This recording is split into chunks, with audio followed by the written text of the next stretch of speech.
Topic is paging and segmentation. In this video, we will be discussing this topic in little more detail. In the last video, we discussed the memory allocation schemes, contiguous and non-contiguous, and we've already discussed fixed size partitioning and variable size partitioning and some introduction of paging. Now let's discuss these in detail. What is paging and segmentation?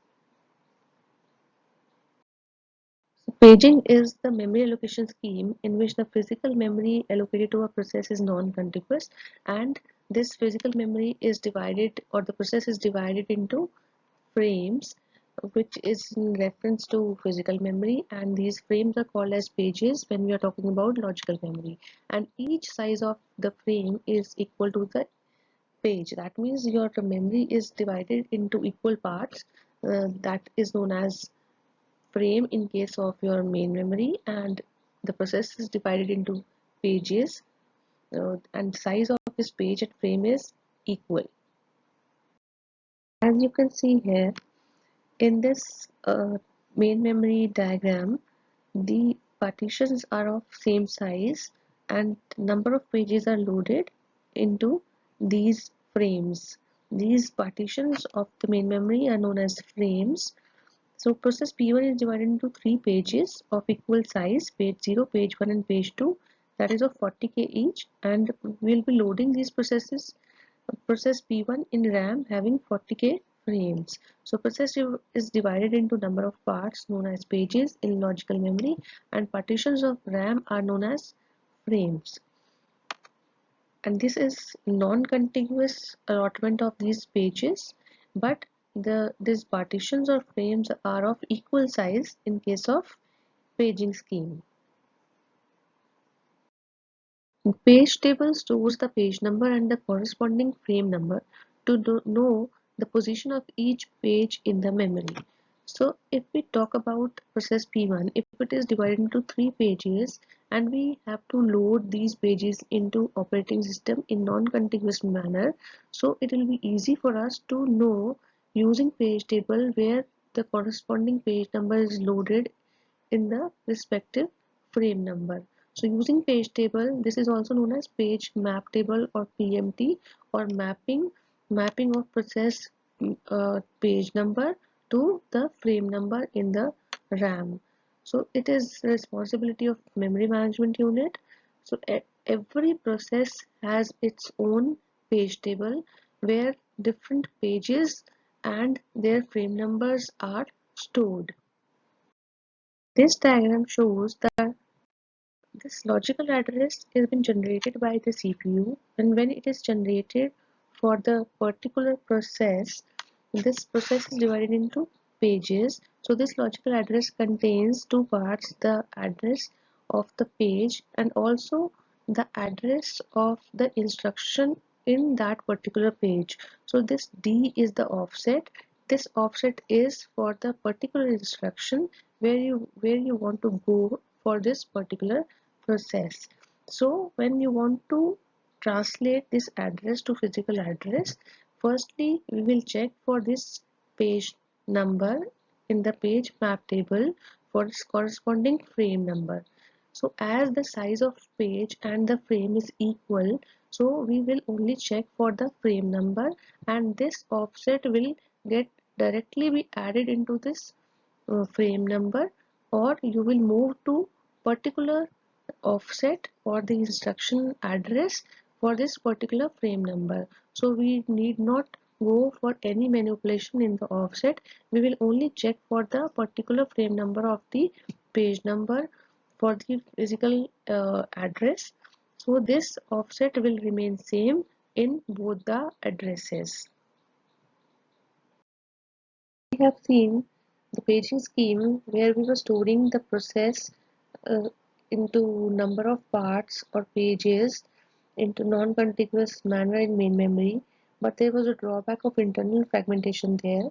So we are considering a different scheme that is also under non-contiguous memory allocation, but here the process is not divided into process is divided into variable size parts.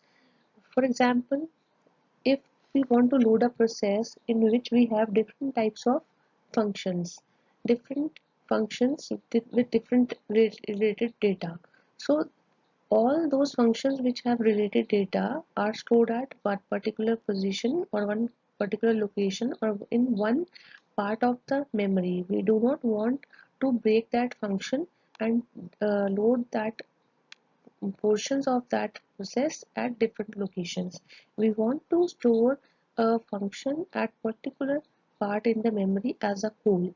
So as like in a C program, we have different functions. Like for example, we have add function, subtract function, divide function in one program. So we want to store this add function at particular location, complete add function, complete subtract function at other location in the memory, a complete divide function at other location in the memory. We do not want the parts of these functions loaded separately in the memory. So for that, we'll be having different instructions in different functions of this program. So the sizes or the partitions of this program are variable. We may have 3 or 4 or 40 instructions in add function. We may have 10 or 12 instructions in subtract function. So the size varies. So in segmentation scheme, the process is divided into variable size parts, and these variable size parts are known as segments. For example, here this process P1 is divided into number of segments. We have segments S1, S2, S3, S4, S5 and S6. All these may have different sizes, and also this physical memory is divided into different partitions, different frames, and these frames are not of equal size. These are having different sizes, like here we have 20K, here we have 60K, here 40K.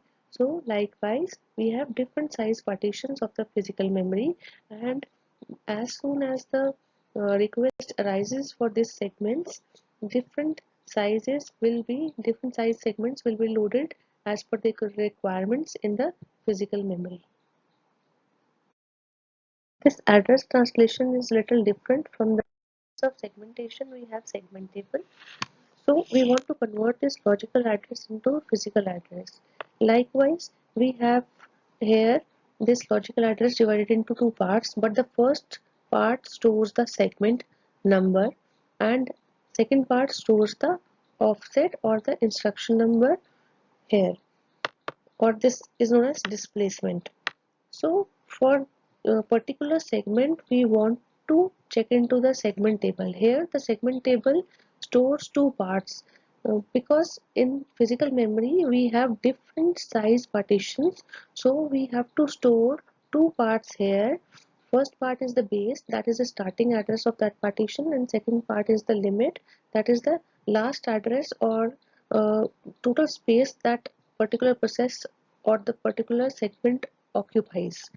So first thing is, in the translation, the first thing is check for this displacement. If that displacement comes under the limit or the total number of mm, blocks that segment consumes, if it is less than or equal to this, then we will add this uh, instruction or this offset to the particular segment number, and we will move to the particular frame in the physical memory by getting the physical address translated from the logical address. But in case if this logical address, the offset, is not less than equal to limit, that is, if it is greater than this limit of particular partition, then there is a trap, there is a error. So we will not get the particular segment address for the physical memory. So we are taking two parts here, limit and the base register. I tell you once again, base is the starting address of any frame, and limit is the uh, last address for that particular frame in the main memory. Like in the previous slide we have seen, there was a 20K or 40K partitions in the physical memory. So let's suppose 20K was the starting address and it was consuming till 40K. So that 20K 40k minus 20k, that 20 is the limit for that particular partition or frame in the physical memory. Segmentation also suffers from external fragmentation problem, so we can use a scheme which is combination of both, that is paging and segmentation. Here we have a process which is divided into number of segments, that means variable size partitions, and every partition is divided into fixed size partitions, those are pages. So first segment is divided into pages. Initially, there are some processes. For every process, there are some segments, and for every segment, there are pages. So, in this scheme, where we are using both paging and segmentation, we use both page tables as well as the segment tables. In case you need more detail regarding this topic, please let me know in the comment section. I will upload a new topic or new video which will consider or which will cover this topic in detail. Let us cover one more term in this video, that is demand paging. This demand paging is the concept related to virtual memory where all the processes may not be stored in the main memory. So processes are divided into pages, as you all know. These pages are loaded in the main memory when there is demand to execute those pages or those processes. So the processes are divided into pages, and when you need those pages and these are not in the main memory, so we will load these pages from the virtual memory, from the hard disk to the main memory, that is known as demand paging.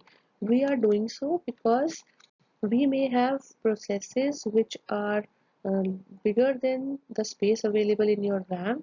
So we will be using the concept of virtual memory where we have the pages or the processes related to a program stored at the hard disk, and when we need these processes we will load back them into the main memory when there is demand of these pages. So that is the concept demand paging. Thank you.